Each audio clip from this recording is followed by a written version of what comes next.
Pessoal, hoje é 31 de março de 2020, nós estamos fazendo 56 anos do golpe militar de 1964. Eu acho importante que a gente pontue algumas coisas, porque está havendo um grande debate em relação ao que significou essa data, o que significou para as gerações futuras, o que significou para todo esse período de 56 anos no Brasil, essa virada, digamos assim, antidemocrática que o nosso país tomou, né, que marcou profundamente várias gerações, marcou profundamente vários segmentos sociais. Vocês podem dizer que o violão e a música não tem nada a ver com política, e eu posso, de fato, concordar com isso, porque seja qual for o regime de governo, os artistas sempre tiveram que se virar e de tentar estabelecer os seus espaços criativos e assegurar as suas possibilidades de comunicação e de dizer aquilo que eles tinham para dizer. Mas exatamente porque os artistas precisam se preocupar sempre com os seus espaços de criação e os seus espaços de fala, é que a política é importante, pelo menos no sentido da grande política, da gente entender a política como aquilo que acontece entre as pessoas, aquilo que acontece quando as pessoas estão juntas e precisam negociar espaços de existência em meio a discordâncias que às vezes são muito radicais. O golpe de 64 ele inaugurou uma fase em que uma construção de nacionalidade foi empreendida, né? Tentou-se dar uma certa continuidade, por um lado, a uma identidade brasileira que tinha sido estabelecida desde o Estado Novo, de Getúlio Vargas, e, por outro lado, também estabelecer uma identidade política que vinha, assim, contra, né, o que estava ganhando cada vez mais terreno entre os brasileiros, que também eram brasileiros, que apoiavam Jânio Quadros. Algumas formas de arte sobreviveram muito bem, obrigado. A música erudita, por exemplo, ganhou muito impulso, isso é verdade. As pessoas tiveram uma preocupação em fazer com que a arte brasileira fosse relacionada com a arte identificada com valores europeus, né? Mas seria interessante a gente se perguntar se isso de fato é a arte brasileira. Tá? Tem um vídeo da professora Paula Vermesch, que eu vou deixar aqui na descrição, em que ela discute exatamente isso, que quando a gente fala em arte brasileira, a gente precisa ter muito cuidado, primeiro em discutir o que é ser brasileiro, primeiro em discutir o que é o Brasil, porque o Brasil é um país híbrido, o Brasil é um país que tem heranças culturais de povos muito distintos. Quando a gente fala em música brasileira, por exemplo, a gente se reporta a ritmos que são africanos. Então, o que é ser brasileiro? Essa pergunta ainda está latente nas produções de todos os artistas e dos músicos, não poderia ser diferente. Então, essa tentativa de estabelecer a forceps uma determinada concepção de brasilidade, especialmente quando essa tentativa a forceps vem de um programa estatal que foi instalado no poder através de um golpe de Estado, ela é bastante preocupante. Ela deixa de fora várias manifestações culturais que são importantes e que também têm seus lugares e que também devem existir.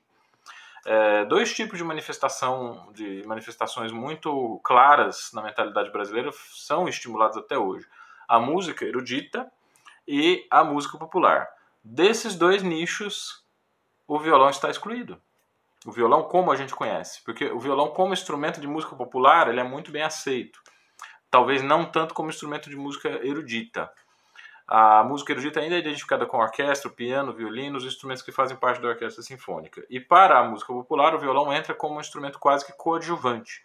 A invenção do violão solista ainda é uma exceção dentro do ambiente da música popular, embora venha ganhando cada vez mais terreno com nomes como Iabando Costa, João Camareiro, que são herdeiros de violonistas como Paulo Bellinati, Camilo Carrara, como Baden Powell.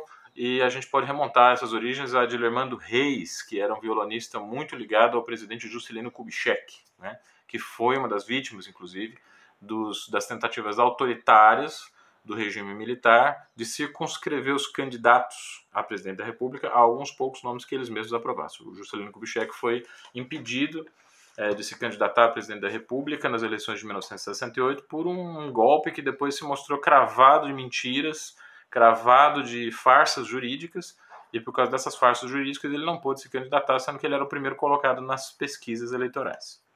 Pois bem, Dilermando Reis era ligado ao Juscelino Kubitschek, e no governo de Juscelino provavelmente a gente teria aí algumas facilidades a mais, ou teria um respeito maior, ou teria uma certa abertura para formas artísticas e para o uso de instrumentos musicais que estavam um pouco fora da curva daquilo que o Estado poderia planejar.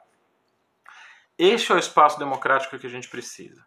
Que nós possamos escolher que tipo de música nós vamos ouvir, fazer e cultivar. Que nós não sejamos presos por uma determinada ideologia política que define para nós o que é ser brasileiro e exclui todos os outros que discordam dos regimes que estão, porventura, temporariamente no poder. Tá? A ditadura nos ensinou isso. E tome muito cuidado com as pessoas que falam, mas no meu tempo, meus avós me diziam, meus tios mais velhos me diziam, a experiência pessoal deles não importa. Eles podiam estar no lugar que estava a salvo dos vários processos repressivos, mas os processos repressivos estavam lá, eles aconteciam. É isso que a gente quer, um país que reprime a diversidade, que reprime a diferença? Eu não sou brasileiro porque eu discordo de um governo? Eu não sou brasileiro porque eu tenho uma outra visão a respeito de política econômica? Todas as visões precisam ser respeitadas. Eu quero deixar a vocês, nessa breve reflexão, com uma pequena explicação do que seria o paradoxo da tolerância, de Popper, que é um cientista que estabeleceu o seguinte: a sociedade tolerante deve ser intolerante com a intolerância. Porque se ela tolerar o intolerante e a intolerância, ela passa a ter no seu seio um foco viral de criação de intolerância, que vai gerar desigualdade, violência e perturbação social. Então, aqueles dentre nós que comemoram o golpe de 64, eles precisam ser enquadrados da maneira correta. Eles são intolerantes. Eles são pessoas que precisam ser cerceadas nas suas manifestações. Eles têm o direito à opinião, sem dúvida, mas eles não deveriam ter o direito de ser representantes no poder. Porque a pessoa que prega a intolerância, ela vai transformar aos poucos a sociedade num espaço viciado, num espaço tóxico e num espaço onde a gente tem cada vez menos liberdade de expressão e menos condições de discordar. E a discordância é essencial para a continuidade da democracia. Pensem nisso, na data de hoje, que tem uma importância política e social muito grande para todos os artistas. E ditadura nunca mais.